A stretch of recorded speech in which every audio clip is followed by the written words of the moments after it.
الحمد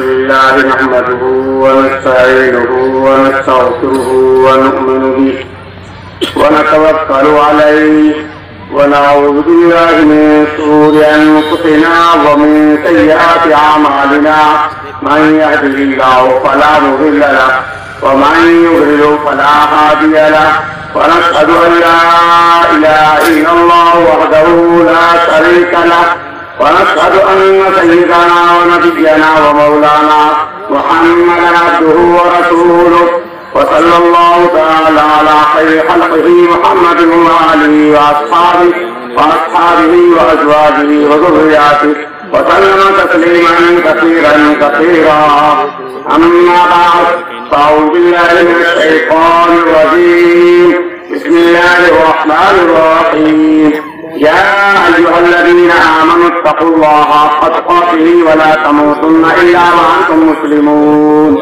صدق الله العظيم وقال النبي صلى الله عليه وسلم المسلم من سلم المسلمون من لسانه ويده أو كما قال عليه الصلاة والسلام.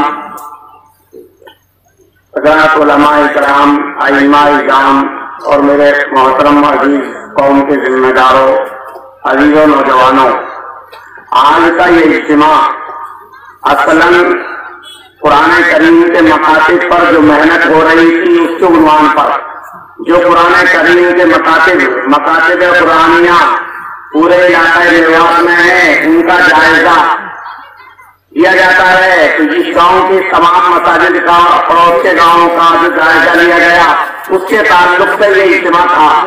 اس کی اہمیت، اس کی افادیت ہمارے مولانا سلیم صاحب نے آپ کے سامنے رکھی. اسی کو سامنے رکھتے ہوئے مجھے بھی چند باتیں آپ سے کہنی ہے کہ قرآن کریم تمام دنیا کی ہدایت کی کتاب ہے. اس کے ماننے والوں کو، اس پر چلنے والوں کو مومن مسلم کہتے ہیں. قرآن پر ایمان رکھنے والے کو مومن کہتے ہیں. قرآن کی اطاعت کرنے والے کو مسلم کہتے ہیں. قرآن میں کہیں مومنات کا لفظ ہے، کہیں مسلمات کا لفظ ہے، یعنی کہیں مومن کا لفظ ہے، کہیں مسلم کا لفظ ہے. ایمان اور اسلام دو لفظ ہیں.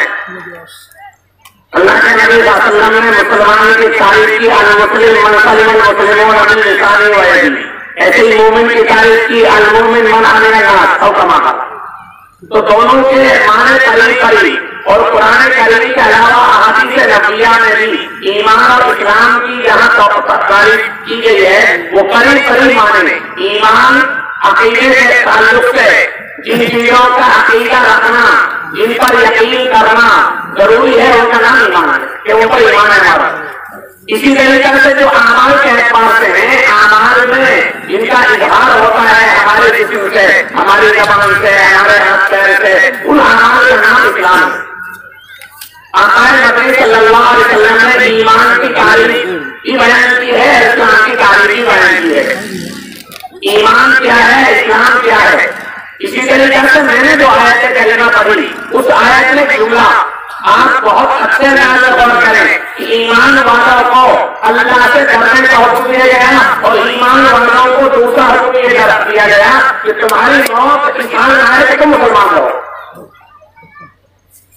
قرآن کہہ رہا ہے ایھا الذین آمنوا اتقوا اللہ حق تقاته.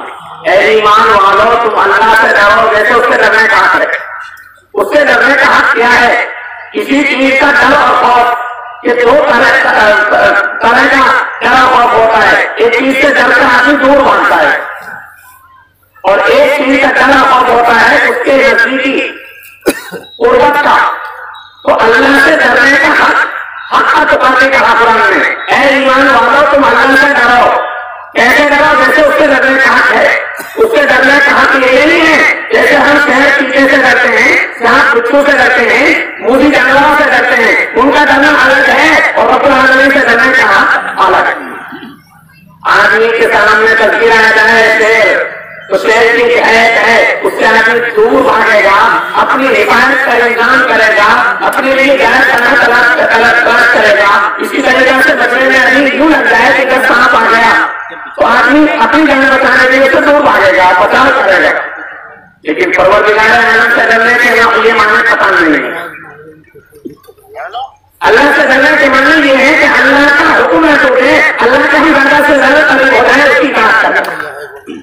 جیسے ایک مثال دنیا کے بادشاہ، دنیا کے وزیر، دنیا کے حاکم، ان کے نزدیکی لوگ ہوتے ہیں، وہ نزدیکی لوگ ان کے حکم عبوری کرنے سے، ان کے حکم کو توڑنے سے ایسے ڈرتے ہیں کہ ہم اگر ان کا حکم ٹوٹا تو ہم ان سے دور ہو جائیں گے، ان کی قوت ختم ہو جائے گی، ان کے انعامات ہمارے اوپر جو ہے ختم ہو جائیں گے۔ اس لیے ہر وقت یہ سوچتے ہیں بادشاہوں کے نزدیکی آدمی، حاکموں کے نزدیکی آدمی کہ ہم ان کی اطاعت کرتے رہیں، ان کے حکم عبوری نہ ہو، ان کا کوئی حکم نہ ٹوٹ جائے، ہر وقت ان کی فرما برداری میں ہماری زندگی گزرے۔ کیوں گزرے؟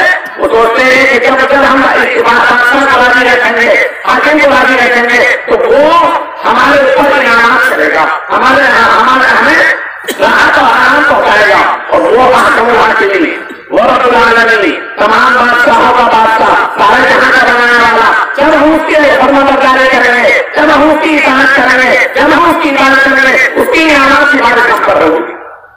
ڈرنے کا مطلب یہ ہے کہ ہم اس کی اطاعت کریں گے، ہم اس کی فرما برداری کریں گے، ہم اس کے حکموں کو پورا کریں گے، اور جن چیزوں سے اس میں روکا ہے ان سے ہم رکیں گے، اور جن چیزوں کا حکم کرنا دیا ہے ہم اس کو کرنے لگیں گے۔ یہ ہے اللہ سے ڈرنے کا مطلب۔ یہ ہماری سمجھ کرائے گا کہ ہم اللہ سے اس کے ڈرنے کا مطلب صحیح سمجھ جائیں اور اللہ سے ویسے ڈریں جس سے ڈرنے کا حق ہے۔ یہ بغیر پرانی تعلیم کے لیے نہیں آ سکتا۔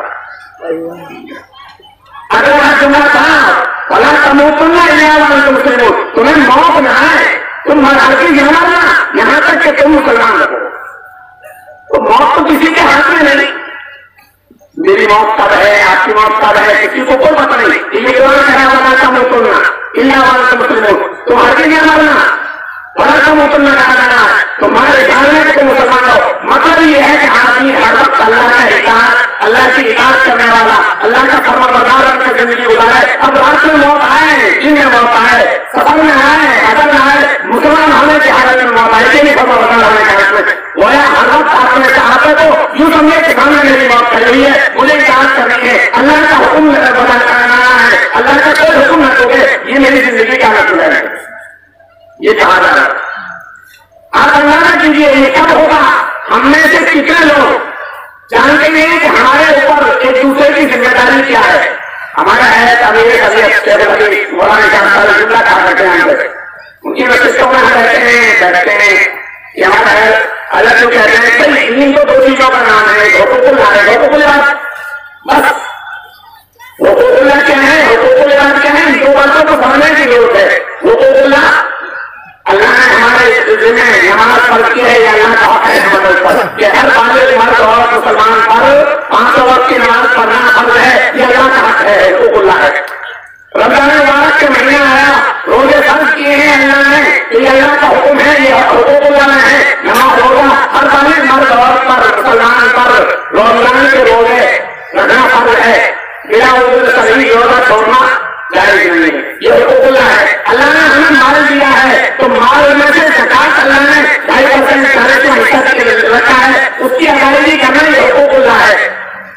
اللہ نے ہمارے ذمہ اگر ہم کو ساتھی ہے، استطاعت ہے بیت اللہ کا کھانا جانے کی، تو عمر میں ایک مرتبہ حج فرض کیا ہے، یہ حقوق اللہ ہے۔ اور حقوق اللہ ایک دوسرے کی ہمدردی، ایک دوسرے کے ساتھ میں خیر خواہی، ایک دوسرے کے ساتھ ایک دوسرے کے حقوق کی ادائیگی، اولاد کا حق ماں باپ پر، ماں باپ کا حق اولاد پر، پڑوسی کا حق پڑوسی پر، ایک انسان کا حق دوسرے انسان پر، یہ اس کو کہتے ہیں حقوق اللہ۔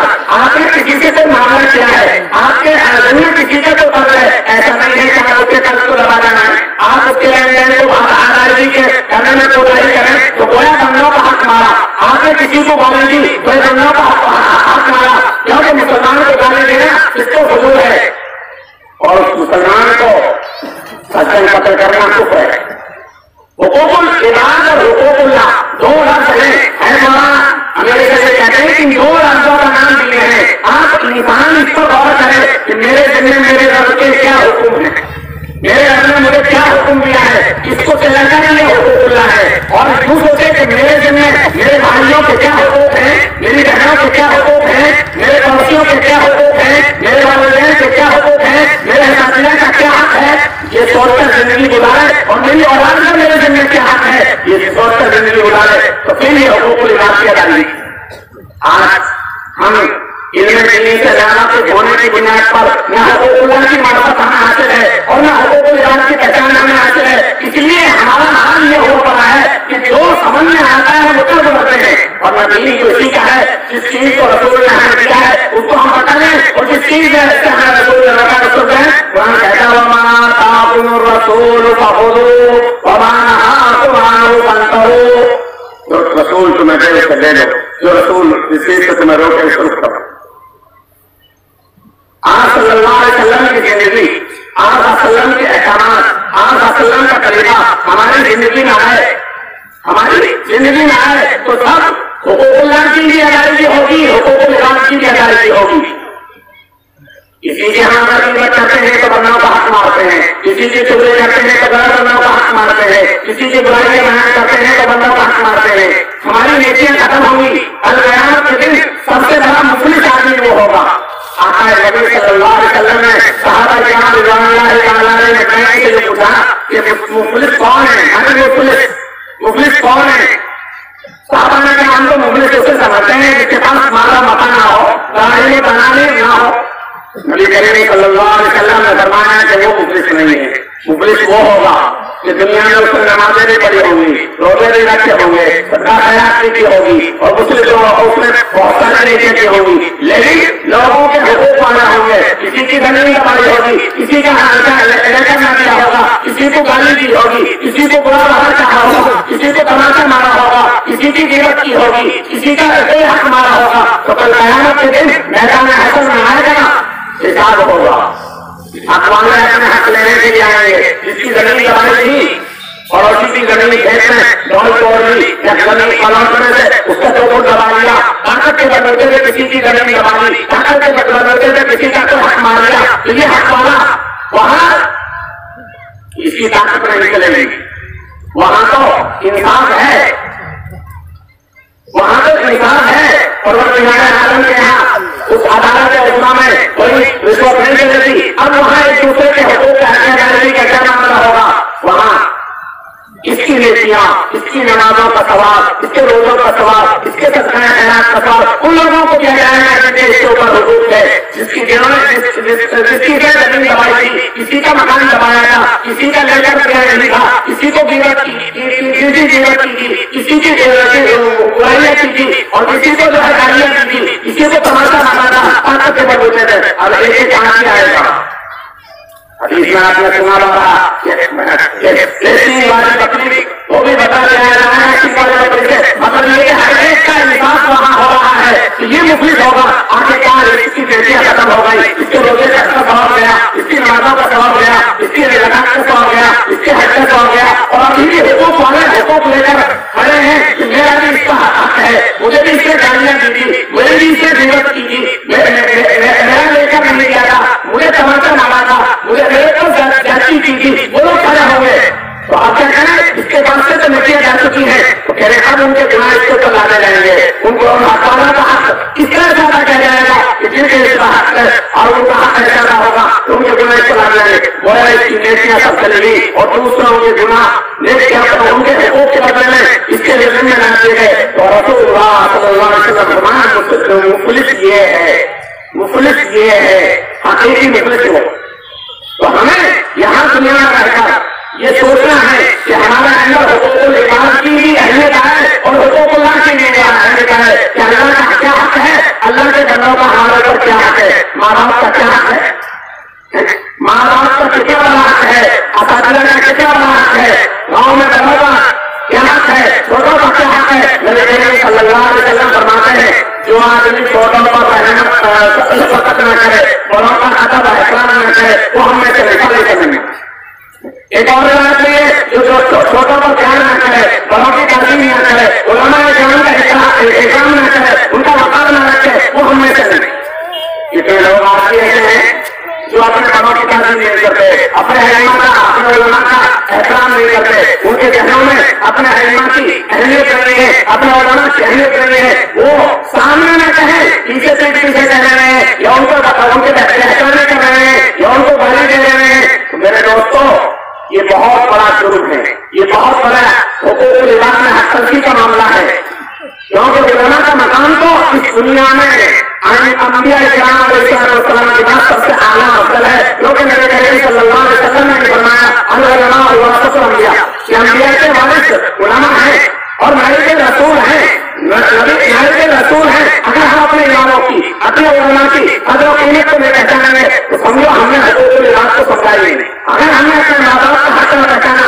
آج لوگ کہتے ہیں کہ بھائی ماں باپ کی نافرمانی ہو رہی ہے، ماں باپ کی شکایت کرتے پھرتے ہیں کہ بھائی ہمارا بیٹا کہاں نہیں مانتا، بیٹا کہاں نہیں مان رہا، تو ایک ہی وجہ ہوگی، ایک ہی وجہ ہوگی کہ جس ماں باپ کا بیٹا کہاں نہیں مان رہا اس ماں باپ نے بیٹے کے حق ادا نہیں کرے، یا اس نے اپنے ماں باپ کے ساتھ یہی بدسلوکی کی ہے، اس کا بدلہ یہاں مل رہا ہے۔ دونوں یاد رکھ لیجیے، اولاد کے حقوق بھی ہیں ماں باپ کے ذمہ اور ماں باپ کے حقوق بھی ہیں اولاد کے ذمہ۔ اولاد کے حقوق پہلے جب بچہ پیدا ہوتا ہے، جب بچہ پیدا ہوتا ہے سب سے پہلا حق ماں باپ کے ذمہ یہ ہے کہ اس کے کانوں میں اللہ اکبر کی آواز ماں باپ کو سنیں، کسی کو بلائیں اذان ایک کان میں اذان دوسرے کان میں تکبیر، یہ حق ہے اولاد کا۔ اولاد یہ سب سے اولاد کا حق یہ ہے کہ جب بچے کا نام انبیاء کے ناموں پر، لڑکا ہے تو عبداللہ عبدالرحمان رکھے، انبیاء کے ناموں پر نام رکھے، لڑکیاں ہیں تو صحابیات کے ناموں پر نام رکھے، ان کا نام رکھے۔ آج کل تو ہم ماڈرن زمانے کے اعتبار سے بننے کے لیے نیا نام تلاش کرنے کے چکر میں ایسے معنی کے الفاظ، ایسے الفاظ ہوتے ہیں جن کے کوئی معنی نہیں اور معنی ہے تو غلط معنی ہے، ان کا نام رکھ لیتے ہیں، کوئی رکھ دیا، حق ادا نہیں ہوا۔ بچے کا نام اسلامی نام ہونا چاہیے، پھر اس کا حق یہ بنتا ہے اگر بچے کی جو ہے جب تربیت ماں باپ کے ذمہ کہ بچے کی تربیت صحیح ہو، اسلامی تعلیم اسلامی تربیت ہو، اسلامی تعلیم اسلامی تربیت ہو، کسی کے ذمہ ڈاکٹر بنانا پڑ رہی ہے، کل قیامت میں اس کے حساب میں ماں باپ سے نہ کرنا اپنا بچہ ڈاکٹر کیوں نہ بنایا، MBBS کیوں نہیں بنایا، MBA کیوں نہیں چاہیے، LLB کیوں نہیں، یہ ضرور پوچھا جائے گا کہ تم نے اپنے بچے کو نہیں سکھایا کہ نہیں سکھایا، یہ ضرور پوچھا جائے گا کہ تم نے اپنے بچے کو قرآن پڑھایا کہ نہیں پڑھایا، یہ ضرور پوچھا جائے گا کہ تم نے اپنے بچے سے صحیح تعلیم کی کہ نہیں کی، اسلامی تعلیم اسلامی تربیت ماں باپ کے ذمہ پر۔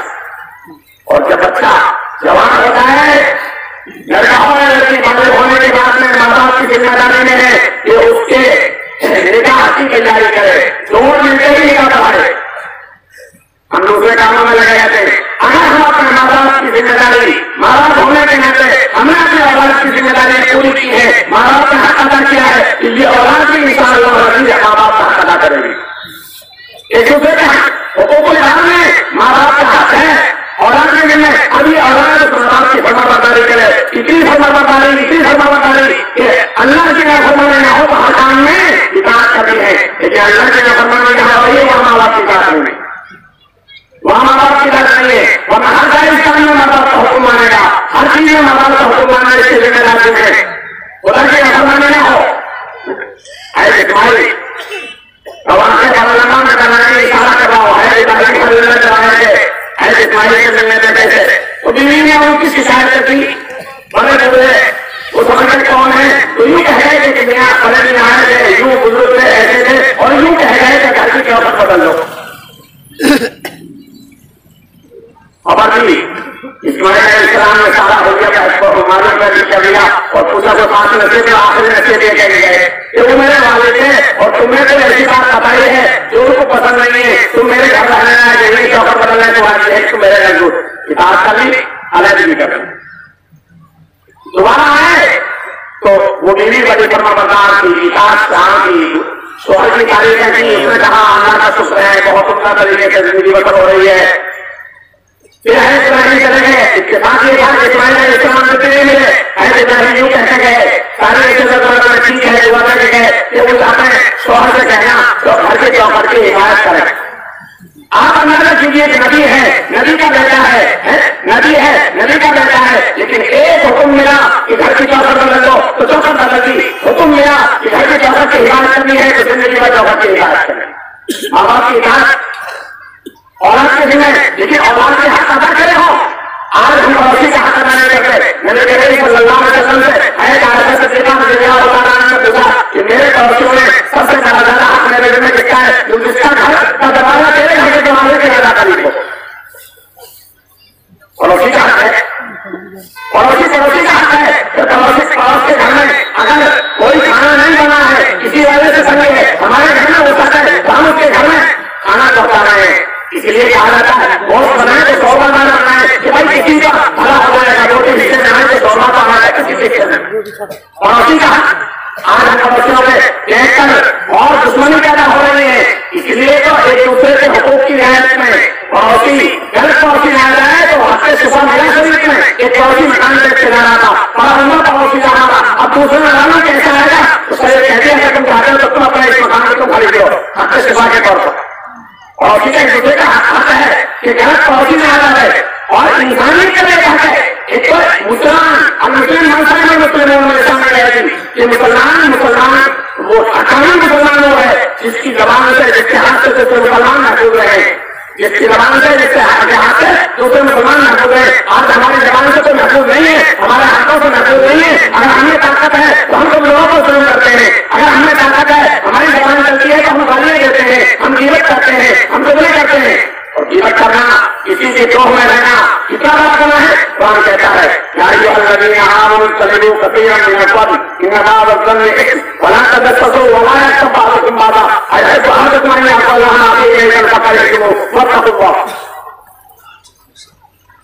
ईमान वालों बदगुमानियों से बचो।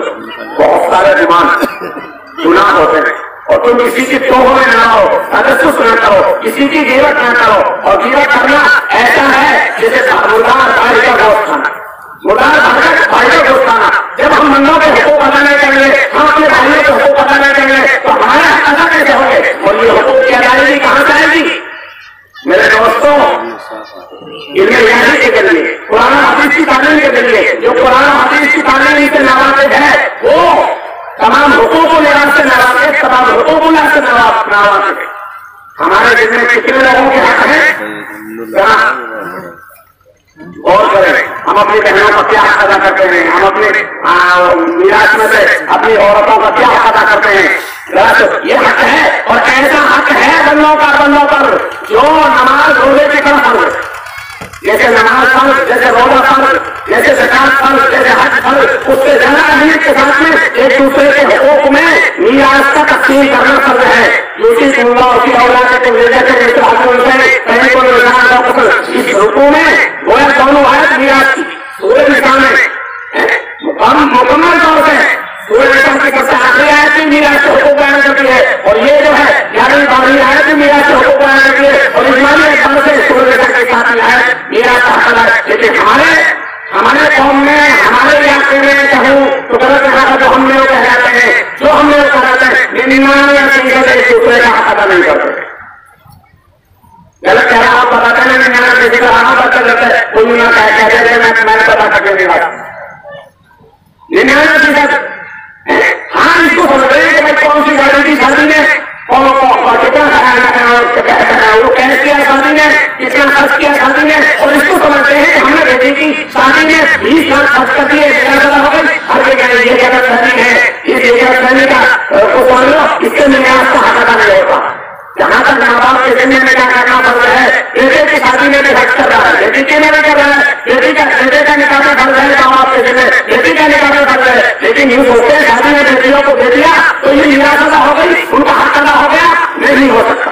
मीरास तो असलन जब कोई भी आदमी मरता है, मरने के बाद में उसके जो बुरासा है इस मरने वाले के माल में उन बुरासा का जो हक लगता है वो अपने आदमियों से पूछो, अपने मुफ्तियों से पूछो, अपने आलिमा से पूछो कि भाई हमारा बाप मर गया, अब बताओ हमारे बाप की जायदाद में, इसकी जमीन में, इसके बैंक बैलेंस में, इसके घर में इसका कितना हक है? सबका बराबर नहीं है, अलग अलग है। मरने वाला मर गया, उसकी बीवी भी है, उसके बेटे भी है, उसकी बेटियां भी है, तो उसकी बीवी का हक है सबसे पहले पर बोला हमने कौन कहेगा फिर बेटों का और बेटियों का क्या है? यूसी से हुआ को लेकर के मुकाबले गए, बेटों को दोहा बेटियों को दिया। अगर मरने वाले की मां भी जिंदा है और बेटियां भी है, बेटे भी है और बीवी है, इसकी मां को छठा तो किसने दिया है? मैंने जैसे करते हुए कहा, वरना हंसा तो ये हमारे कौम में तो 100% हाल है कि हम मीरास का हक अदा करना ही नहीं चाहते।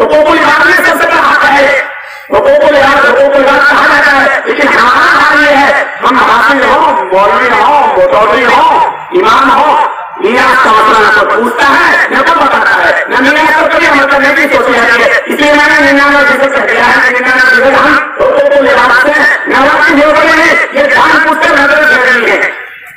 इससे कल-क़यामत के दिन ये हमारे कहने, हमारा कहना नहीं, हमारा जवान नहीं, हमारे कहना का हमारा जो हक है, हमारे कहना का हमारा जो हक है।